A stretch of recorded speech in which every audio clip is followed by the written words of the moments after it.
Put this on silent. Sorry. Good evening and welcome to Mental Health Mondays, brought to you once again by Saving Grace Community Church and Grace House Cincinnati, a ministry and nonprofit based in Laughlin, Ohio. I'm Pastor Trevor Phillips, pastor of Saving Grace Community Church and president and CEO of Grace House. And along with me, we have the uh, very knowledgeable Dr. Dana Harley, LLC, who is with us tonight. Hey, Dr. Harley, what's up? What's up? What's up? Hi, everybody. Happy fall.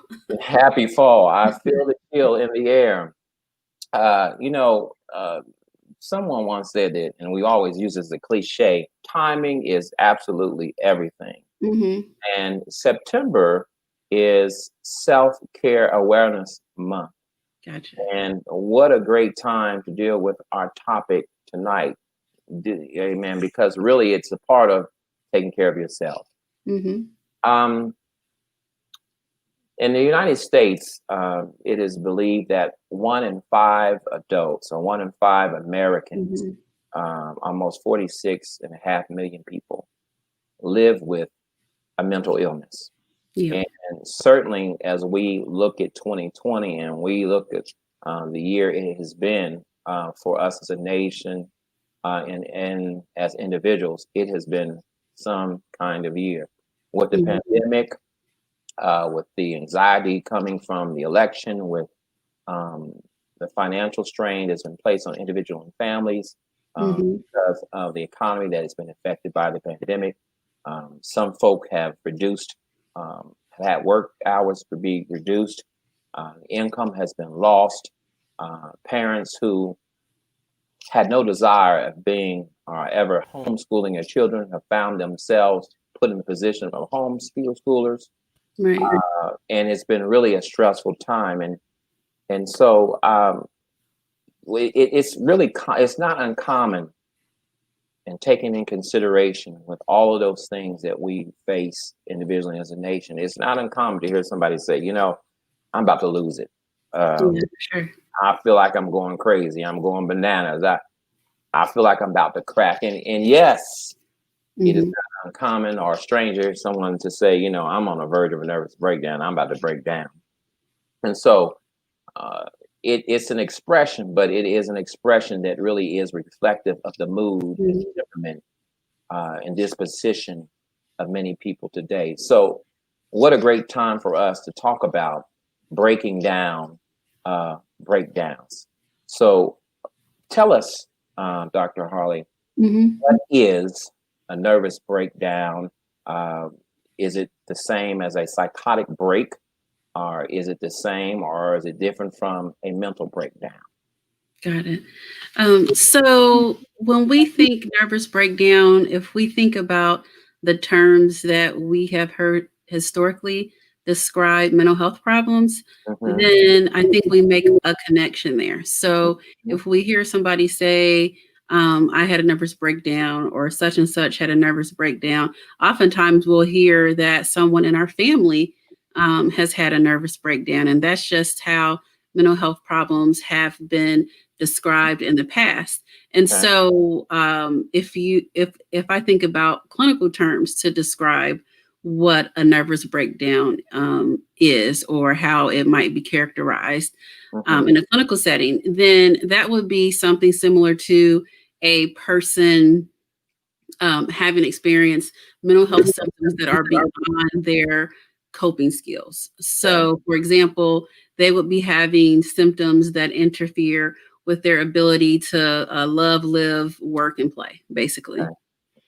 And so a psychotic break is also similar to a person having some type of mental health problems that are beyond their capacity to cope. And so a psychotic break adds additional symptoms in regards to a person experiencing psychotic symptoms, which might include a person hallucinating. So they may be hearing things or seeing things. They may feel things crawling on them. So that's kind of something similar. It just adds another element of a person having some other, what we would say, psychotic symptoms. So, in treating persons that have had mental breakdowns or psychotic breaks, or someone who has had a breakdown, Mhm. are the treatments the same? Um, because not everyone, I would assume, is hospitalized. In fact, I know Right. not everyone is hospitalized when they say that they have a nervous breakdown. True? Sure. Right. So, not every person who would say that I'm having a nervous breakdown is going to need to be hospitalized. We have to look at the severity of symptoms that a person might have. So, those who are most likely to be hospitalized for having behavioral health symptoms are those who are going to be at risk for self harm or harm to others. So that would be the group that we would really think about, that we would want to make sure is safe. And other individuals who may be experiencing high amounts of anxiety or depression or PTSD, they could also be having or struggling with similar symptoms, and they may need to reach out maybe to their psychiatrist or primary care doc, or maybe even their therapist to talk about what their symptoms are, so that their symptoms or their meds can be adjusted, or them having the outlet of talking to their therapist could also be helpful. Yeah, because this time, again, this is a very sensitive time for everyone. And there's not a place that I don't go to. There's not a conversation that I don't have that invariably, in some point of the conversation, people will allude to um, being discouraged, being disheartened by what they read, by what they see, as it relates to the number of deaths and those that are affected by the pandemic, as it relates to the election and things that are being said and things that be done as pertains to social injustice. And I guess what I would probably make a statement, I'm sure you would agree, that people deal with stress because that's probably one of the major causes, correct, of a psychotic break or Yes. having a nervous breakdown. Mhm. Yeah, so stress can certainly exacerbate any symptoms that a person could have already been experiencing. So we can use the COVID crisis as an example. So maybe a person before COVID was experiencing some anxiety symptoms. Maybe they were getting treatment for it. They were seeing a psychiatrist and also a therapist to help manage their symptoms. And when you have additional stressors like COVID, where you're trying to cope with a whole different way of living, that could increase the symptoms that a person might be having. So, absolutely, additional stressors outside of what one is normally attempting to coping with can cause symptoms to increase. Again, treatment is critical. Mhm. How to work through this because, like any challenge, any time you're in some type of distress, or it is physically or emotional, if it's not Mhm. addressed, it could worsen. And again, not everyone who has a nervous breakdown, as we've noted, has to be hospitalized. I came across a statement by J Lo, who in Mhm. 2002 indicated that she was struggling with some pressures, and she's quoted in an article in the Daily Beast where she says, "There was a time when Mhm. I was very overworked and I was doing music and movies and so many things. Mhm. I was suffering from a lack of sleep. Mhm. I did have a kind of," she says, "nervous breakdown." She says, "I froze up on set." She was doing a movie titled Enough. And she said, well, not on a set, but in my trailer. And Mhm. I was like, I don't want to move. I don't want to talk. I don't want to do anything. Yeah, I did have a nervous breakdown, but she wasn't hospitalized. But Mhm. certainly that does not lessen the effect of how paralyzing dealing with that amount of stress and things being bombarded. It doesn't lessen that how you react. Would you agree? Oh, definitely. So just because a person is not hospitalized certainly doesn't mean that they're not affected by their signs and symptoms of the particular behavioral health disorder that they have at that time. And so I think it's important for us to think about, how we cope and recognize when our bodies are beginning to try to tell us and give us signs that something might be wrong or to check in with ourselves. So in the JLo article that you quoted, she was able to actually give concrete examples of how she knew that she was having some internal struggles or something was going on. Like she didn't want to talk, she didn't want to work, she didn't want to do anything. She wasn't sleeping. And I'm thinking many people today can relate to having those types of symptoms. Like when you know that your body is telling you you need to rest or you're trying to rest and you can't. So part of that is listening to our bodies, um, tracking how we're coping. And once our coping abilities are beyond what we're able to do to manage our behavioral health symptoms, so that's when it's time to reach out and get some type of help. Yeah, because I'm thinking that many people, when they're stressed, they kind of to borrow a line from DMX. I'm about to lose my mind up in here, Yeah. up in here. They're at that point where they recognize Hmm. that they're about to lose their mind. And so, are there any other indicators beside a lack of sleep and Yeah. some of the things that JLo alluded to Yeah. that would caution us, that would serve as warning signs to us that we're entering into a dangerous area where Yes. this is beyond, your normal? I'm stressed out, and I'm saying Hmm. I will nervous have a nervous breakdown when I may actually result in something that may be horrific. Yes. And that's an awesome question. And I want to tackle that question from sort of three different sort of views in terms of things that we can sort of recognize and be aware of. So first, I'm going to just talk about mentally, like if you're starting to feel foggy, like you just can't think clearly, if you feel mentally and emotionally exhausted.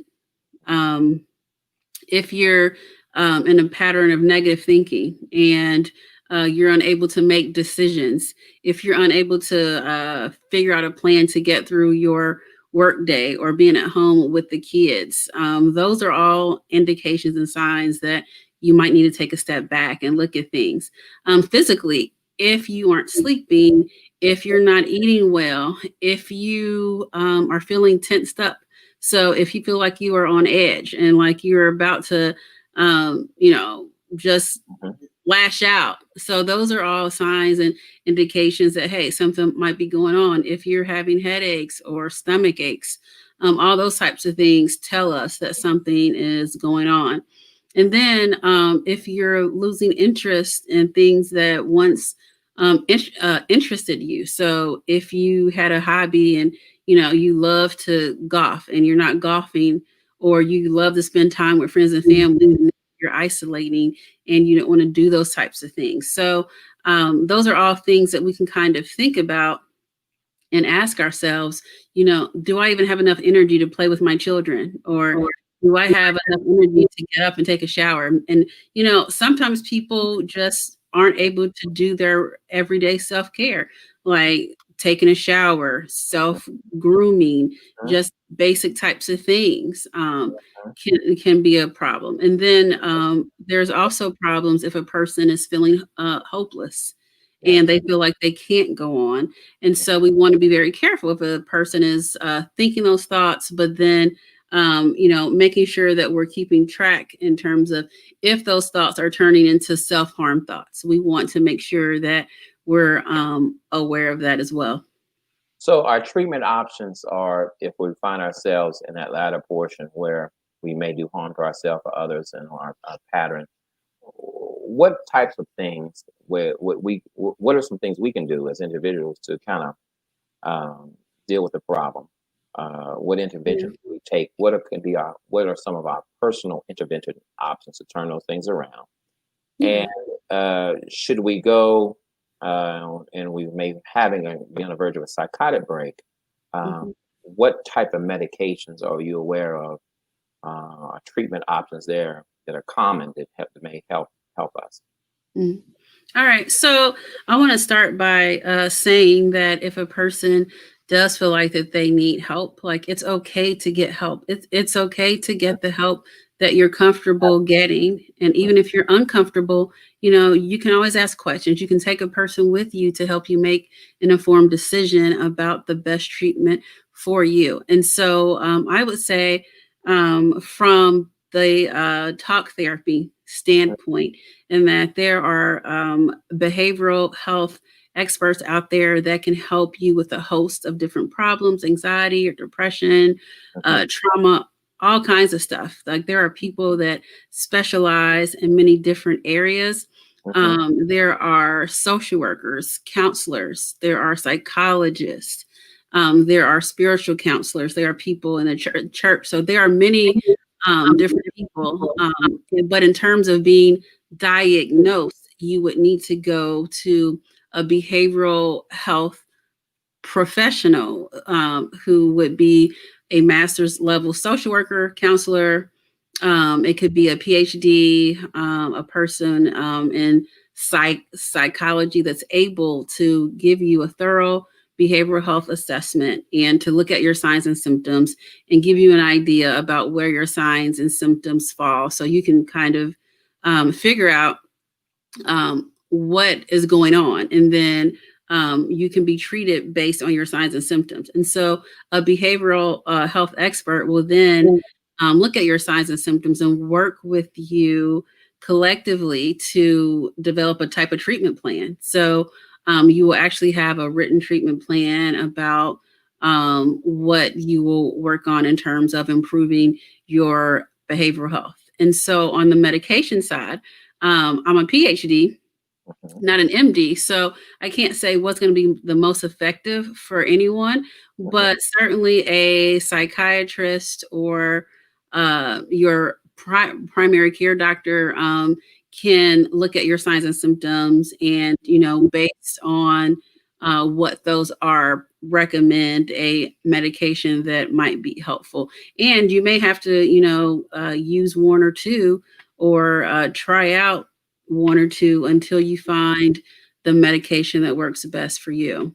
So the critical thing is to take away from this part of our discussion is that if you feel like you're out of control and you can't reverse your course of thinking or you Mhm. can't get back uh, to where you were pre feeling stressed out, that professional intervention is the key. Yes. And it is calling your primary care physician, maybe, or a mental health professional uh, to diagnose what you're having. But it's not calling Chloe the psychic line, right? We're not going to call a psych. We're going to call someone. We're not calling Yeah. Chloe. Chloe, I'm about to lose my Yeah. mind. Yeah. Read my palm. Yeah. Get out the tarot cards and tell me what's going on. That's not an option. Yeah. We need to I see. yeah, I would recommend you contact a person who has some training and background in working with behavioral health issues, who probably have some type of license and are held to some type of ethical standards for your treatment. So Right. I want to make that clear because there are a lot of people, believe it or not, who will go to get their palm read or to get in some tarot cards or whatever, and they'll call the psychic line and say, "I've got the answer. The psychic told me." Mhm. And Mhm. that that type palm reading is not evidence based or scientifically proven to be accurate, or Mhm. for that matter, spiritually recommended. Yeah. And so, and I know you typically ask the questions, but I have a question from Okay. the standpoint of a behavioral health Hmm. practitioner to a spiritual advisor like Hmm. yourself. What would you tell a person who may be on the fence about getting behavioral health help because they feel like it's more of a spiritual type of problem, and that the way to defeat that would then be to look at spiritual ways to manage it? I would think that God certainly can provide us, give us the strength through prayer, through His Mhm, Word, um, and going to Him. Um, the Scripture says in Philippians chapter 4, don't be anxious about anything, but in every mhm, situation, go to God in prayer and make mhm, your requests be known to Him. And that's certainly a starting point. I would often, and I would tell anybody that along with spiritual counseling and spiritual support uh, mhm, from the Word of God and from pastor or lay minister or lay counselor for that matter, sometimes we need additional help. And I would say certainly that getting additional help, seeking, um, I would encourage a faith-based counselor, uh, mhm, one who could draw, and there are a lot of practices and a lot of, as such as yourself, Christian therapists, mhm, practitioners, that I would suggest that they would get at one of those persons who understand mhm, systems models, who understand behavior modification. Because let's face it, uh, whether I'm preaching or teaching, or whether someone is sitting in a counseling session, it mhm. boils down to this: what's the problem? What's the solution? And what's the promise? Okay, The gotcha. problem is I got dirty clothes, so I'm going to get the promise. I'm going to the solutions by Tide or some other detergent. And the promise I get is that my clothes will be made whiter and brighter. And Mhm, so it's all behavioral modification. That's really a marketing model: promise, solution, promise, that mhm. both preachers and practitioners employ in Gotcha, trying to help people. That if I gotcha. have a problem and I recognize it and I'm spiraling out of control, my emotions Mhm, are wild and I can't get a grasp or hold of them, I can't rein them in, then the problem is I need help and I need to go to someone who is licensed to help. mhm. I can seek pastoral counseling, but pastors, many of them who are not trained in mental health, they should be aware of their scope and, as always, refer out. Uh, Mhm, and then the solution is we'll work on this and we can pray through it. And if the pastor or layperson realizes a little more than that, then mhm. I'm going to get some more help. And the solution is that I'm going to get better. Gotcha. I'm going to feel better. I'm going to become better, and I'm going to live better. And so it's all behavior modification. Change the behavior, change the outcome.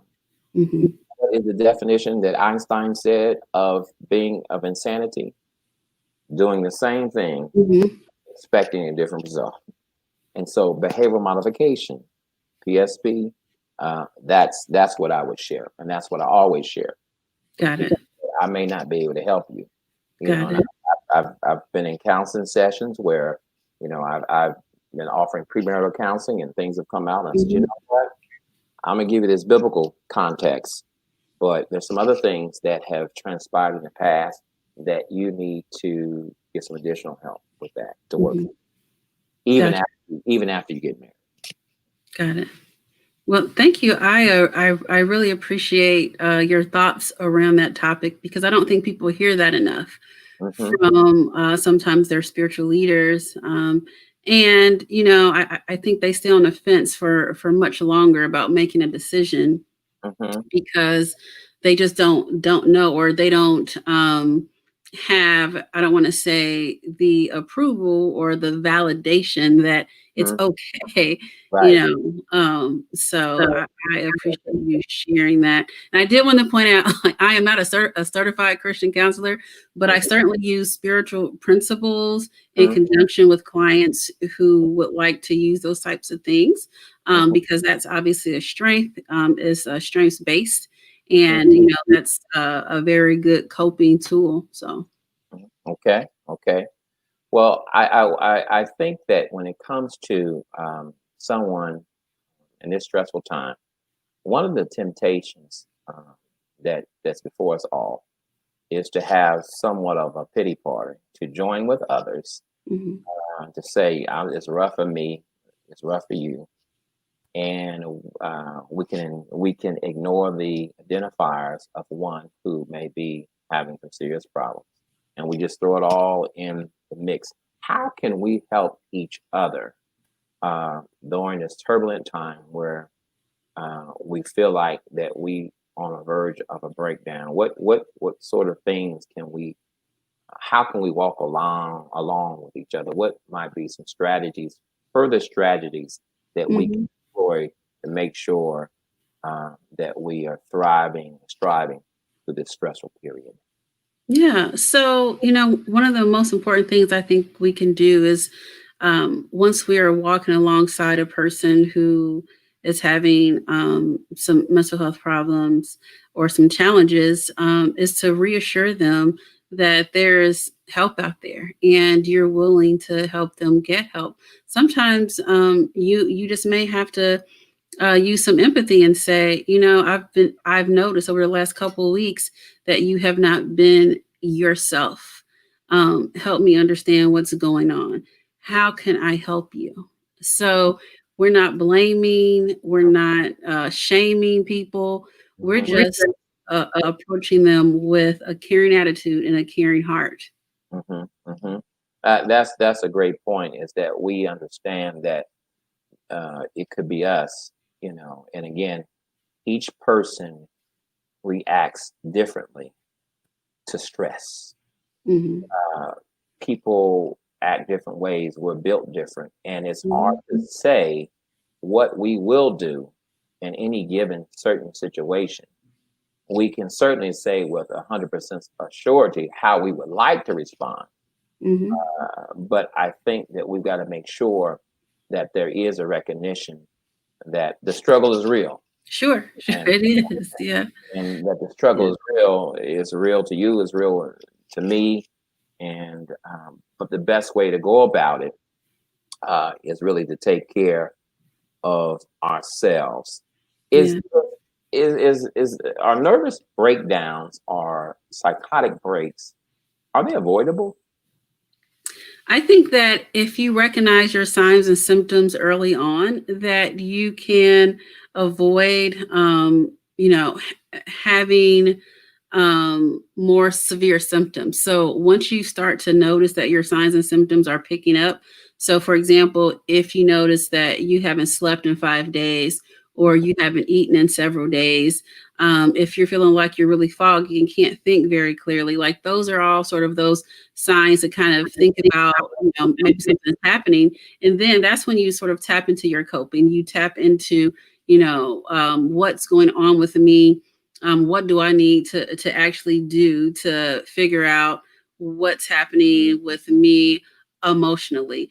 Am I beyond my set of coping skills? Do I need to reach out to my therapist, or do I just need to take a couple nights and go to bed and not stay up all night watching Power or whatever? So, Right, um, and right. I know, like personally, I'm an emotional eater, and I have a trainer, and my trainer is very good about looking at the emotions behind whatever. So Mhm, if I go and I weigh in and I'm up, mhm, I don't, I mean, she doesn't hammer me on, mhm, gaining weight, but it's more about what happened this week, what mhm, was different. And I can guarantee typically something was crazy. I had a deadline to meet, mhm, I was up all night working, so just snacking, just doing things that I wouldn't normally do. So mhm. um that's just a way of thinking about and tracking. So Yeah, because I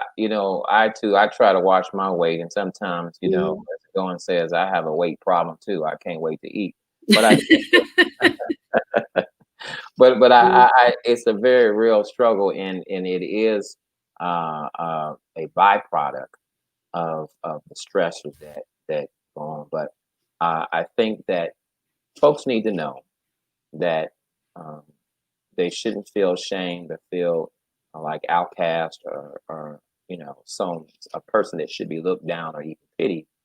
But Mhm. prayerfully, people will express have a lot of empathy for those persons and and make sure they're themselves Mhm. taking care of themselves and doing what they need to do uh, to stay happy. Well, believe it or not, we're almost out of time, and I Yeah. thank you once again, Dr. Harley, for availing yourself. And once again, I believe that people will help. And I believe now that we really have an understanding, a full understanding of Mhm. breakdowns. And you did a great job in breaking down breakdown. And Gotcha. so, to all Thank of you. you, thanks again for being with us tonight. We wish you a great evening, and we look forward to seeing you once again. And in closing, feel better, become better, live better.